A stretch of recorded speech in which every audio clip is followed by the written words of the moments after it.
Namaste and welcome to this exciting episode of Sattology, debunking mythology. Sattology means science of truth or study of truth. Opposite that is mythology, which means science or study of fake, lie, or imagination. So those of you who are asking all the time to change the word to Sattology or something else, I want to answer you. New words are created on dhatu or the principal root word in etymology. So Sat is the root word. Sat is the dhatu in which different words are made.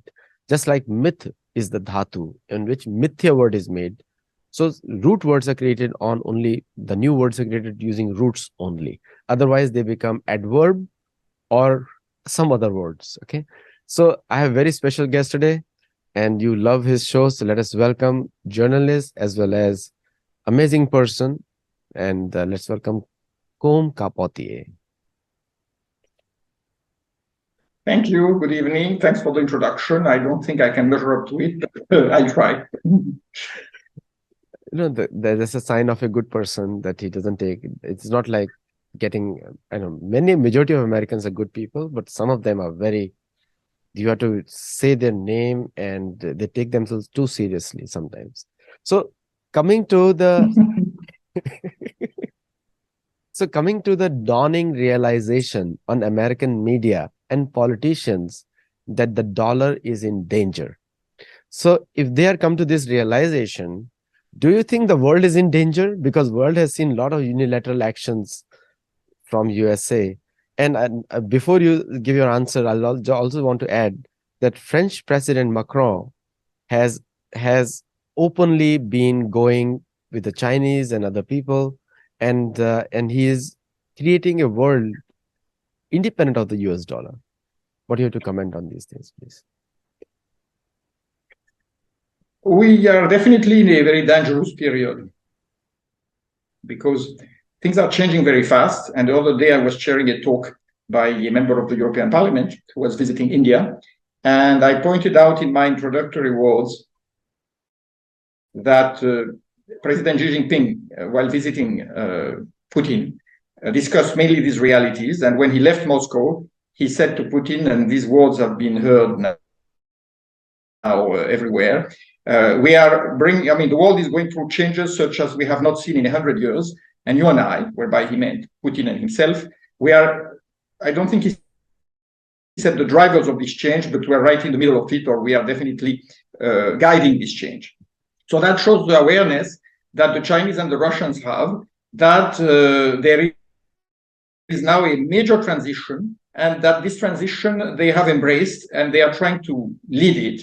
And clearly the US is on the back foot because it simply has come internally to a situation which is simply unsustainable. And so whatever the Chinese and the Russians can do is one factor, but the major problem comes from the US polity, and particularly from the US monetary and financial policies.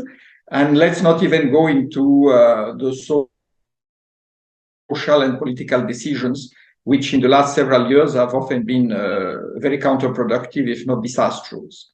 So when you mention Macron trying to essentially bring about a different situation, I think he's been compelled, like other European leaders, to look for an alternative, which is reflecting the great confusion that prevails all over the world, but Europe particularly, because they really don't know which side to turn. And while criticizing China heavily and saying that we cannot do business with you because of your very nasty and wrong-headed policies vis-a-vis your minorities and your dictatorial regime, yet at the same time we have to do more and more business with you because we need you for keeping our economies afloat. So you see the transition that if you on the one hand almost insult your business partner and then say let's do more business, you are probably not making your case very easy. So that is the problem with Europe. And likewise, while realizing that they are running out of money for so many things, they are still pledging huge amounts of money to Ukraine without any assurance that this money will even reach those who need it, and without even knowing where this money will go and what will be the good of it. Essentially, the IMF broke its own rules by committing 15 billion euros or dollars it's almost the same value-wise, to Ukraine. And yet, according to the rules of the IMF, it cannot lend money to a country which is at war. And yet it has broken the rules, saying, well, this is too important, we can't hold Ukraine to our standards. And that is happening more and more. Countries are breaking their rules because they claim they have higher priorities. And one of my favorite contemporary writers in America, Jeffrey Tucker, has called it anarcho-tyranny, which I think is a very apt combination. You were talking about root words and neologism, but the fact is that we live in a world in which, I would say, especially in the West, we are living in an increasing combination of anarchy with tyranny. On the one hand, you get very arbitrary decisions taken, whether it's about COVID or the Ukraine war or you name it. And yet, on the other hand, there is complete disorder at home. I mean, nobody knows who is going to do what and where things are going. I mean, look at the state of the French society nowadays. I think decisions are not really being implemented, or if they're implemented, they are done outside the framework of the legal system. They are done by decree, not by parliamentary decision. And we have seen that more and more since the Iraq war, when essentially the second Iraq war in particular, when the US decided not to respect the United Nations and to take action unilaterally. And of course, now they are complaining that the Russians have done the same. So you can't have one rule for yourself and rules for others, which is exactly what this so-called what they are trying to install now, which was again dutifully repeated to the Chinese by Mrs. von der Leyen, the president of the European Union Commission. She said to them, you see, we need to all respect the rules-based order. Now, who sets the rules? The Chinese and the Iranians and the Syrians and the Russians and so many other countries in the world feel that these rules have been dictated to them by a few countries, primarily the United States. You mentioned a very important thing, like the Kenyan president just 2 days back, he said they are not trading in dollar now. Openly he said it. African countries, many countries are coming. What happened to the Libyan President Gaddafi when he revolted against the dollar? We have seen that the wars were waged by the France, and the bombardment was done by the French airplanes as well as American airplanes. And we all saw that, one pretext or the other. For the first time, I have seen that the Iraq war, many Americans came out and said what a fake war it was, and openly saying it. Many Americans are saying it. And Vietnam War, already people know that people don't celebrate Vietnam War much. Vietnam War, I feel for the Vietnam War veterans. I think it was not their fault. They were sent by the government. But many of the Vietnam War veterans also opposed the Vietnam War. Now, world has noticed all this information, and because of social media and American social media, people are aware of these ground realities a lot. And people are also questioning how the Julian Assange is incarcerated in a friendly American country, and also being persecuted for speaking, but doing his job as a journalist.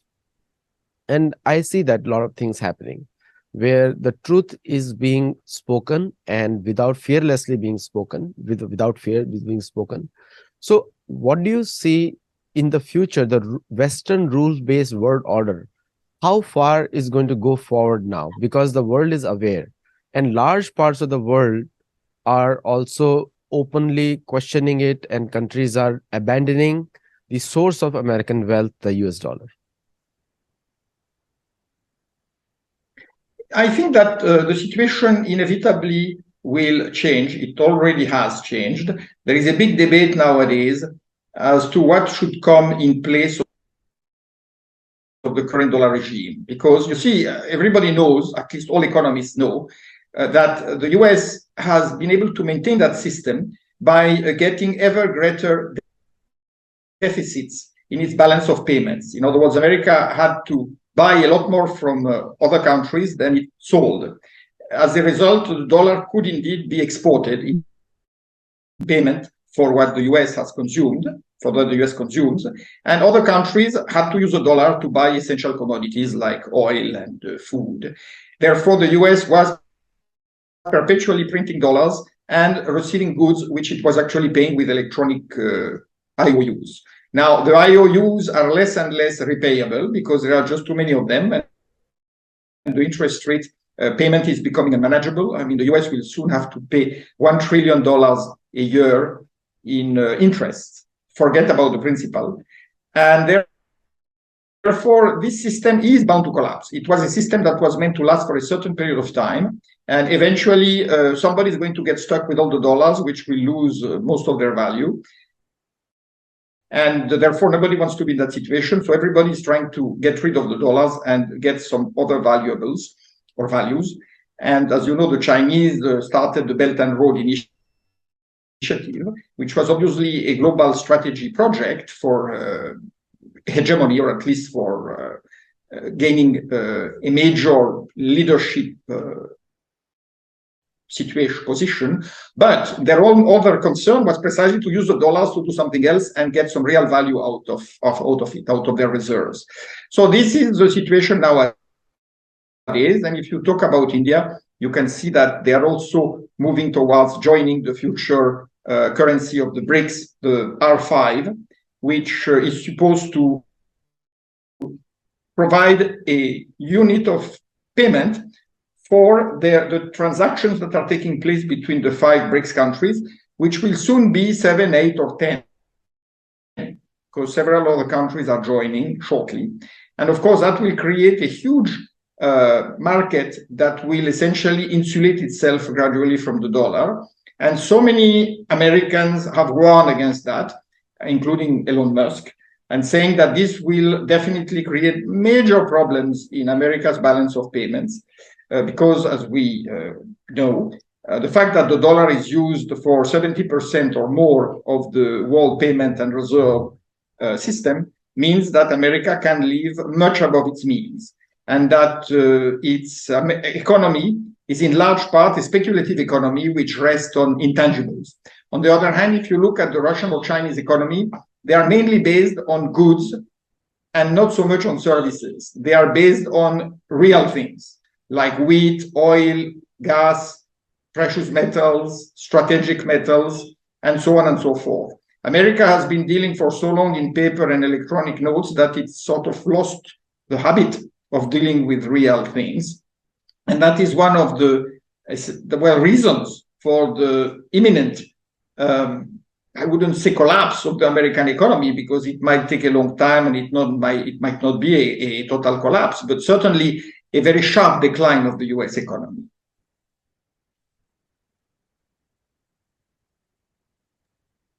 I don't. Yes. Yeah. You didn't want to go on.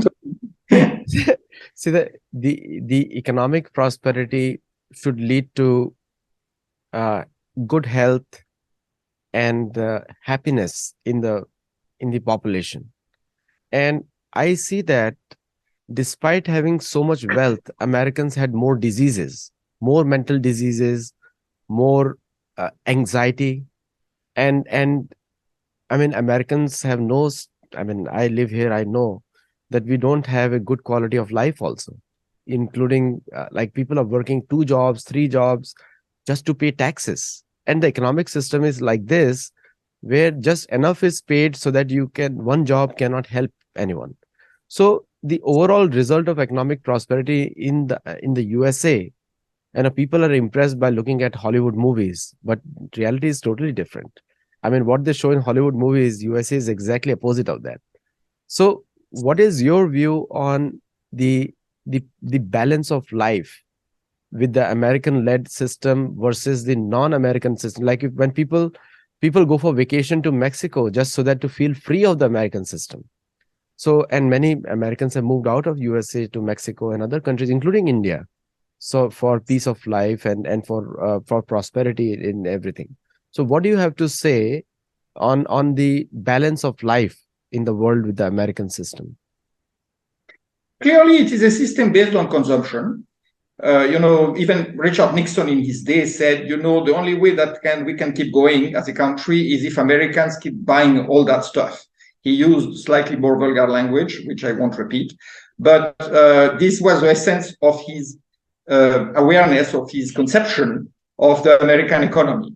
Just buy, buy. And of course, when you buy so much, you have to throw in order to renew your, continue your purchases.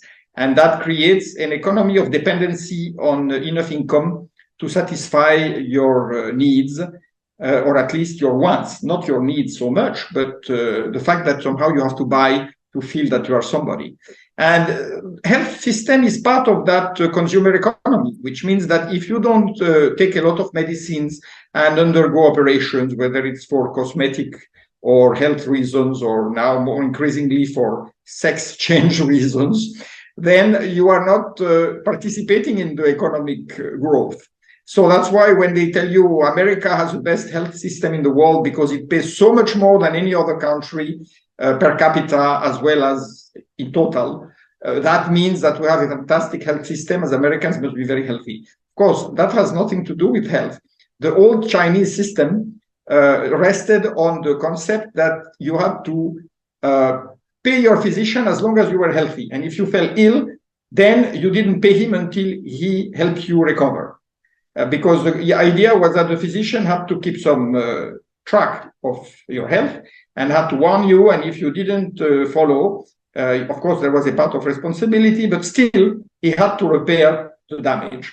So you see, this is a system that's much more logical than the concept of paying every time they tell you have some illness or another. And the more you have to pay, the more inaccessible it becomes. And a lot of poor people in America simply can't get proper treatment for their teeth, for their eyes, for anything. They are basically not able to cover the cost because it can ruin any family. So in the end, the American dream is reserved for the wealthy and increasingly for the very, very wealthy.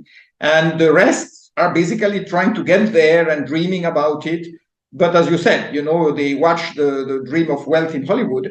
But if you look at Hollywood movies, they have become more and more grim and violent. And you don't have these beautiful, very dreamy movies of the 1950s, when you had the good guys who got it right and got everything they could have desired, and the bad guys got punished. And that sort of, again, that logic of the fairy tale in America. And now that's gone. I think what you see is a lot of the brutality, the vulgarity, the coarseness, which has pervaded public life, to the point that more and more people are trying to isolate themselves by, for example, homeschooling their children. In Europe, it's beginning to happen too, except in Europe, it's illegal. In America, you can probably still do that. That's one of the benefits of the American system, that they can't control you everywhere as much as they could in European so-called social democratic societies. But clearly, we just had another visit by Rajiv Malhotra and his Indian associate, who is an Indian lady who teaches at Harvard. And she said that she had to take her children out of school because she didn't want them to get contaminated by all the misleading and harmful notions that are being spread among children. And she said that as a result of the homeschooling, of course, she's a professor, she had to spend some time on it every day, 2-3 hours, but eventually her children got accepted in the most prestigious universities in America because they were so far ahead of their peers. You mentioned about the healthcare, and I'm a personal victim of the American healthcare sometimes, and therefore I take 3-4 advices nowadays, and people are like have to pay so much, and it's like so much corruption with the insurance companies. So much, it's like the doctors, they always ask you the income. Yeah. So the healthcare it's like a privilege, which should be the basic human right. The human right should be everyone should receive quality healthcare at an affordable price. It should never become a business. Like Indeed. There is the oath of Hippocrates, which was meant to ensure that the physician was responsible to his patients for a humanitarian reason. It was not supposed to be a money-making business. Correct.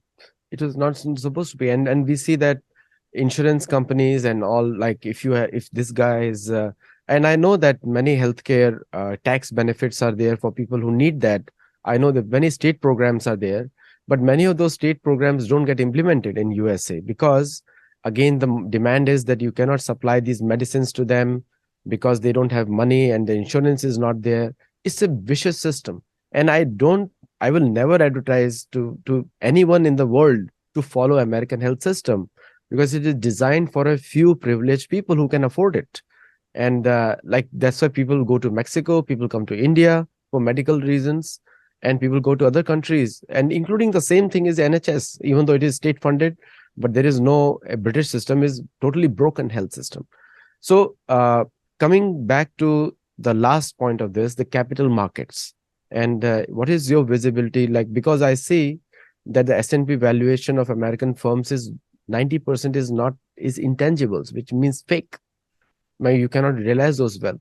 So the whole economic system of positioning and like putting it at a level like on based on emotions, feelings, and the market political news. Now, how realistic that system was, and how much of fake marketing was done or marketing was done to promote this kind of fake system, like the valuations. A company which hardly earns $30 million and their market capitalization is $1 trillion or $1 billion. I don't even understand that. How does the world take that now? You see, most of the world has followed that path with some nuances, but there is no question that the American way was considered to be the only way. As they said, there is no alternative, Tina, because the socialist system had not been satisfactory and had failed in several countries. So they felt that this not only capitalist, but neo-capitalist market, the so-called neoliberal economics, which gives an entirely different definition of money, and which basically resumes everything to the perception. That's the problem we are living in, that increasingly perception is what dictates the rules. So if you can get to be seen as somebody who has an extremely valuable product and that who has also accumulated a lot of personal wealth, you can impress people, and even the most powerful people and organizations, to bet on you. I mean, the best example in recent months is Sam Bankman-Fried's company, which was an absolute ripoff. But people went for it, including SoftBank, which is supposed to be a relatively conservative organization, because they felt that somehow he had captured the spirit of the times. And yet, the spirit of the time is all froth and no substance.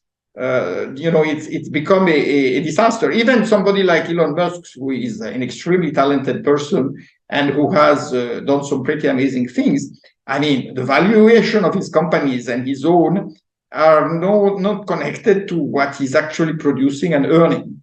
So, we are again living in a world of make-believe. And I think what's happening in Russia and China is precisely bringing people back to reality. For example, you take a country like Iran or you take India. They are countries that produce a lot of real value. And they also are accessing some pretty high-level technologies like Russia does. And that is something which is taking them higher and higher, even though Iran has been literally put in the doghouse for many years. You see that they have developed quite a formidable industry and they are largely autonomous. And they produce a lot of very good quality products. The same has happened with India.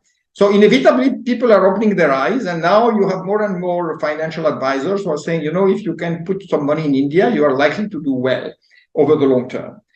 Because again, there are certain elements of reality, even though you and I know that the Mumbai Stock Exchange is also a lot about speculation and some pretty wild speculation as well. There's a lot of money floating around and nobody knows where it goes and why it goes in certain places.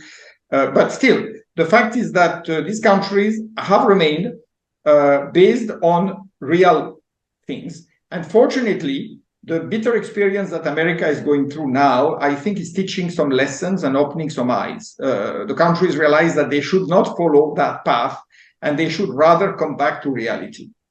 The real economy, like trade things which are tangibles and like going back to the basics, which is always always told by the Arthashastra that we need to have some tangible products to be sold, tangible things to be realized, barter. This was a very traditional way, and with the polar world, it will be very easy for people to trade in their own currencies, almost like a barter system now. It's just like a going back to the basics again. And so, Yeah, and providing a certain precious metals like gold as an insurance for security. You see, for example, in India now, Apple is making a big push. They want to make many of their products in India, but they want the Indian staff to work 12-hour shifts because they want 24-hour production. Of course, they could do that in China and in Vietnam, but in India, that is clashing with the labor laws. And I think India will have a tough time fighting back and saying you cannot just impose your ways because you want to make cheap products and you want to sacrifice the health and the well-being of our workers for the sake of production. So these are the kind of challenges that are being faced. The last question now, with the challenge to American dollar, how long will NASA produce edited images? That's something which you see, there is an improvement because now the Pentagon has said, in the usual slightly ambiguous way, that there may be an alien major spacecraft which is in orbit around the Earth and which is sending some probes on the surface. So, of course, that is an admission of what they have known for many, many years. But they are only giving a very little bit of what they know. And what they know is not by any means everything that is there. But still, it shows you that they are gradually opening up and they can no longer deny or hide things because too many people have now every possible technical equipment, including very performing iPhones, so they can photograph and film anything that they see. And as a result, I think the American authorities are throwing up their hands and saying, now whatever you want to know, well, you will know it because we can't hide it anymore. So, take it as it is. Thank you so much, Com. And for viewers also, do like, share, subscribe, and share widely because most of our discussions are referenceable. You can go and check it out later on. And last, I just want to say we are not a political channel. We are only focused on the culture and education only. All our shows are purely academic in nature. Namaste and thank you. Namaste. Thank you.